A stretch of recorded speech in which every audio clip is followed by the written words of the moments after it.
भाव जब जगता है तो देश के लिए कुछ करने की इच्छा भी जग जाती है।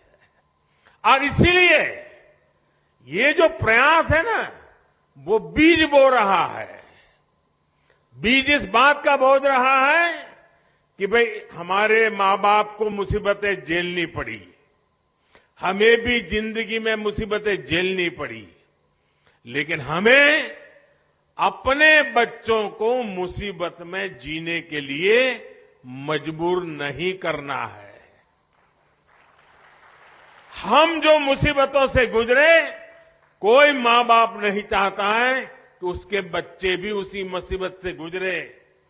खुद पढ़ नहीं पाए, अशिक्षित रहे, लेकिन कोई मां बाप नहीं चाहता है कि उसके बच्चे अशिक्षित रहे।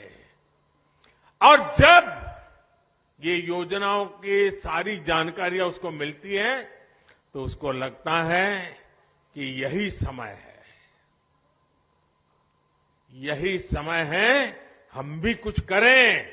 और जब 140 करोड़ लोगों के मन में लगता है ना ये समय है, तो देश आगे बढ़ के रहेगा।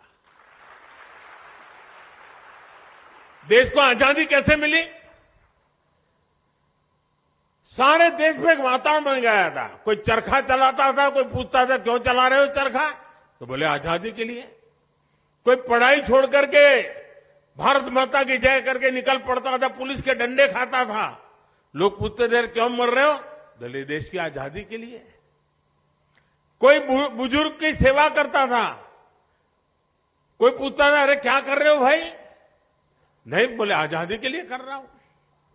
कोई खादी पहनता था, क्यों कर रहे हो, आजादी के लिए। हिंदुस्तान का हर व्यक्ति कहने लगा कि मैं आजादी के लिए काम कर रहा हूं। उपवास करता हूं तो भी आजादी के लिए, मेहनत करता हूं तो भी आजादी के लिए, बच्चों को पढ़ाता हूं तो भी आजादी के लिए, सफाई का काम करता हूं तो भी आजादी के लिए, तकलीफ चलाता हूं तो भी आजादी के लिए। आजादी का ऐसा बुखार चढ़ गया, हर मन में विश्वास पैदा हो गया, अंग्रेजों को भागना पड़ा।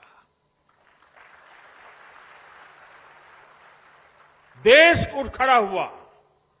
अगर हम इस समय 140 करोड़ देशवासी इसी मिजाज से भर जाएं, बस अब हमें देश को हमें आगे ले जाना है, ऐसे नहीं रहना है।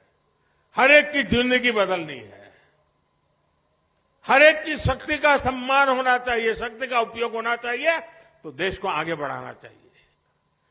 एक बार ये मन में ये बीज बो रहे ना, आज 25 साल में तो ऐसा वटवृक्ष बनेगा, 2047 में 2047 में विकसित भारत बन जाएगा और बच्चों को फल मिलना शुरू हो जाएगा।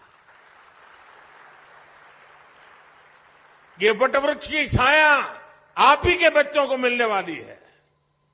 और इसलिए विकसित भारत बनाने के लिए हर नागरिक का मिजाज बनना चाहिए, मन बनना चाहिए, संकल्प बनना चाहिए। और अगर मन बन जाता है तो मंजिल दूर नहीं होती है। और ये विकसित भारत संकल्प यात्रा, ये एक प्रकार से देश का काम है, ये किसी राजनीतिक दल का काम नहीं है। और मैं मानता हूं जो इस काम को करता है ना, वो बहुत पवित्र काम करता है। वो दूर से देख रहा है, अखबार में पढ़ रहा है, उसको समझना चाहिए कि मेरी गाड़ी छूट रही है, मैं मौका छोड़ रहा हूं।